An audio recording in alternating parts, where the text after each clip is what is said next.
So welcome back to my channel. All right, guys, I was going to post a video today on the Ford F350, but I decided I need a little bit more time because I just got this camera. And as you guys know, well, maybe you don't know this. I've been using a Sony RX100 Mark 7, which is amazing. It's basically a point and shoot. I've always found that for what I do, that's all you need. However, I did drop that camera, it's broken, and I've been dragging my feet to get it fixed because I've been using my phone, which shoots in 4K. And the stabilization, I have a iPhone 12. I don't have the Pro, which I don't know why I didn't get a Pro. I'm just so cheap, and I wish I would have just got the Pro. But this one shoots really good, as you can see. It shoots in 4K, as I mentioned, 60 frames per second. And I've been going outside with it, and so the wind noise is awful. So I bought a mic, kind of like this one. It's basically a Rode that actually plugged into my iPhone to the charge port. And I did a Ford Lightning video where it didn't record the audio. And so I decided to go out and get a new camera. Not this beautiful Canon EOS R7. This is the second camera I bought.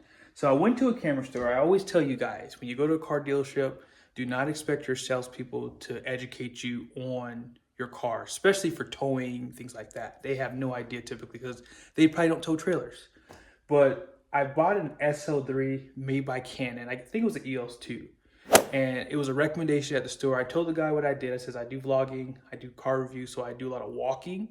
So I need stabilization for the camera. I don't know anything about these types of cameras. I always use point and shoots because they're just so much easier to use. So the guy was like raving about the SL3, and it was pretty much in my price range. I didn't want to go too much over $1,000.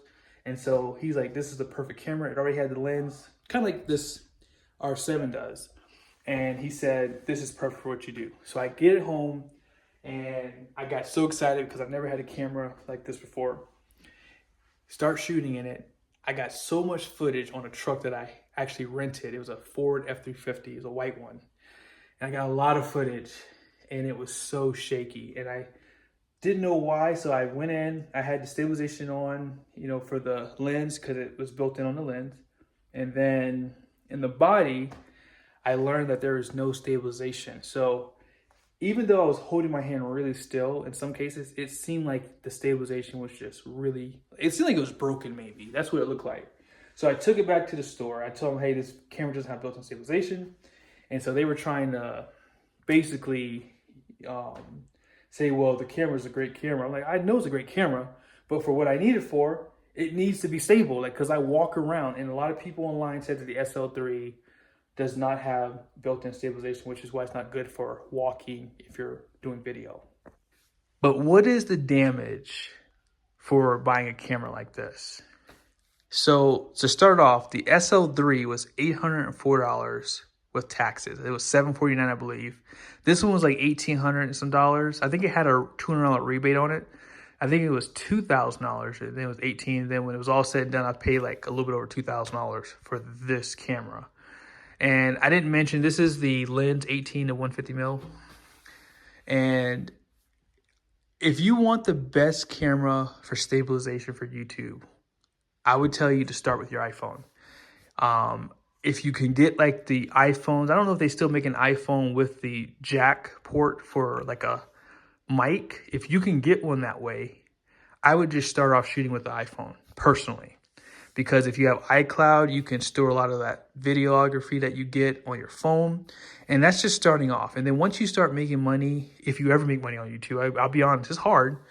But once you start making money on YouTube, you can move up to something like this, or even my Sony. I think the Sony RX100 Mark 7 is a great camera to step up to from your phone because it shoots really good video. It shoots in 4K, and it's not heavy, and it's easy to store. So I've dropped that camera like 3 or 4 times. But the last 2 drops did that camera in. For me, it was too small. I needed something like this. It's easy for me to drop something that's not heavy or something that you don't really feel in your hand. So I like a little bit of weight. And that's why I prefer to jump up to something like this versus getting a second Sony camera. But if you are looking to start on YouTube, as I said in the title, one thing I'll tell you is this. I would not start YouTube with the intentions to make money.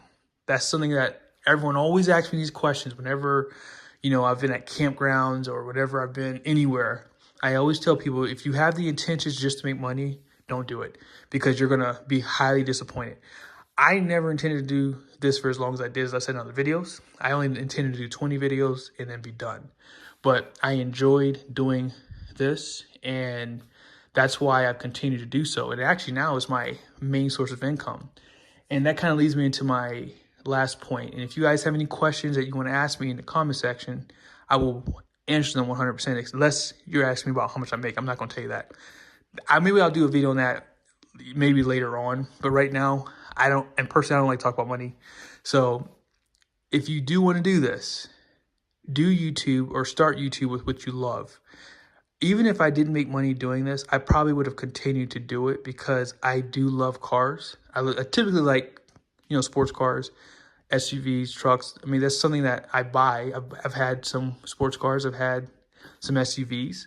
I had a lot of trucks, as you guys seen, and we do RV, so I love to do RV reviews. So one of the reasons why I started my channel was I didn't understand towing. I didn't understand payload, and that was something that I wanted to help other people with, so I decided to start my channel. People always ask, is this a good time to start YouTube? Absolutely. Anytime's a good time. I don't know why people get so scared about it getting so oversaturated. If anything, there's billions of people in the world who don't do YouTube. So at the end of the day, more content drives people to want to, you know, keep researching. So I feel like with my channel, with other people starting to come up, hey, it's good for everyone to try it. But again, if you're trying to do it to make money, or if you don't love what you do, don't do it. I think that in a lot of cases, you could start something and you could oversaturate it because you're just doing it because you have the wrong intentions. And I think not loving what you do or doing it for the sake of money will make your content not as good. So that's just my opinion, obviously. I 100% recommend starting off with the phone, as I said, because this stuff is so stinking, like, confusing. But I don't want to ramble anymore. So my takeaways are, like I said, if you do want to start YouTube, start with just your phone. I don't think it's worth it to go out and buy a bunch of equipment, unless you have the money to. If you make a ton of money and you want to go big, by all means, do what you got to do. But hey, you know, if you have the intentions of not making any money, just keep that in mind when you're going out and spending a bunch of money to do something. So if you're okay with that and you just want to help people and it doesn't matter about the cost, by all means, do what you got to do. And I respect that. But yeah, if you have any questions, I don't have a big YouTube channel, but hey, I've done it long enough to know how it works. And one thing I will say is YouTube's algorithms, I don't think that anyone can figure them out right now. They're definitely different from just a couple years ago. And if you are a YouTuber, I would like to hear your thoughts in the comment section, because I've been wanting to do a thread for YouTubers. I wish I could post videos just to YouTubers, just to ask them questions, because it'd be kind of interesting to see their thoughts on how different it is from just a couple years ago. But again, be sure to subscribe to my channel, turn on the bell notifications, especially if you like truck stuff, RV stuff. I do a lot of towing videos, or we'll start doing a lot of towing videos here soon. So be sure to stick around.